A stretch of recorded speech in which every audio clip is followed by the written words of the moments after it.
Number 1, Mahatma Gandhi का जीवन परिचय। सन 1869 से 1948 ईस्वी तक महात्मा गांधी, जिनको लोग प्यार से बापू कहते हैं, भारतीय स्वतंत्रता संग्राम में 1919 से 1948 तक इस कदर छाए रहे कि इस युग को भारतीय इतिहास का गांधी युग कहा जाता है।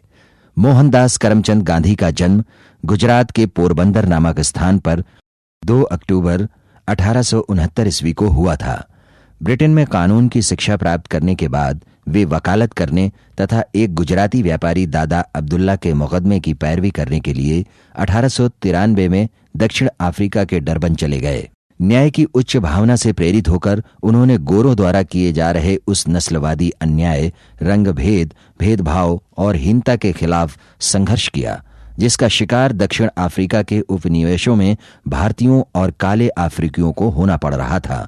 दक्षिण अफ्रीका में प्रत्येक भारतीय को पंजीकरण प्रमाण पत्र लेना जरूरी था, जिसके लिए कर देना पड़ता था और प्रमाण पत्र को हर समय अपने पास रखना पड़ता था। 1906 ईस्वी में गांधी जी ने इस एशियाटिक रजिस्ट्रेशन एक्ट का विरोध किया और एक शिष्टमंडल इंग्लैंड भेजा।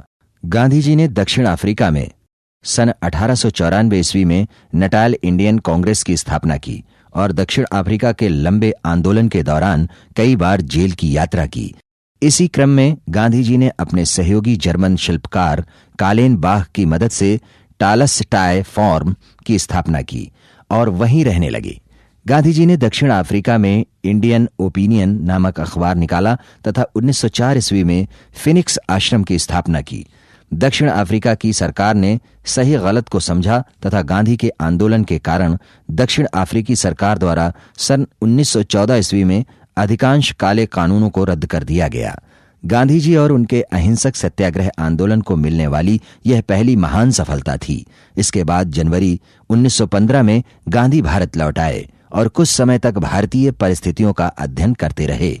अवज्ञा आंदोलन, जिसे सत्याग्रह का नाम दिया गया, गांधी जी ने 1906 ईस्वी में पहली बार दक्षिण अफ्रीका में प्रयोग किया तथा वहीं से उन्होंने सत्य और अहिंसा को अपने सपनों के नवीन समाज का आधार बनाया। गांधी जी ने बताया कि अहिंसा पर आधारित सत्य के लिए संघर्ष ही सत्याग्रह है, जिसकी व्याख्या 1909 ईस्वी में लिखित अपनी पुस्तक हिंद स्वराज में की।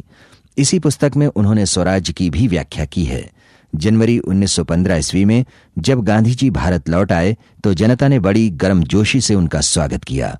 केवल पढ़े लिखे लोगों में ही नहीं बल्कि अनपढ़ और देहाती लोगों में भी गांधी जी लोकप्रिय हो गए थे और यहाँ पर इनका संपर्क गोपाल कृष्ण गोखले से हुआ, जिन्हें गांधी जी ने अपना राजनीतिक गुरु बनाया। इनके प्रभाव में आकर गांधी जी ने स्वयं को भारतीय राजनीति में सक्रिय रूप से जोड़ा।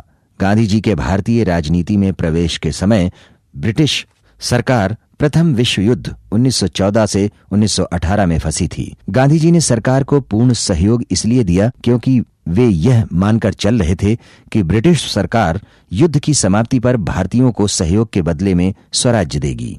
गांधी जी ने लोगों को सेना में भर्ती होने के लिए प्रोत्साहित किया, जिस कारण से कुछ लोग उन्हें भर्ती कराने वाला सार्जेंट कहने लगे। 1916 ईस्वी में गांधी जी ने अहमदाबाद के करीब साबरमती आश्रम की स्थापना की। 1917 में इन्होंने बिहार में चंपारण आंदोलन चलाया।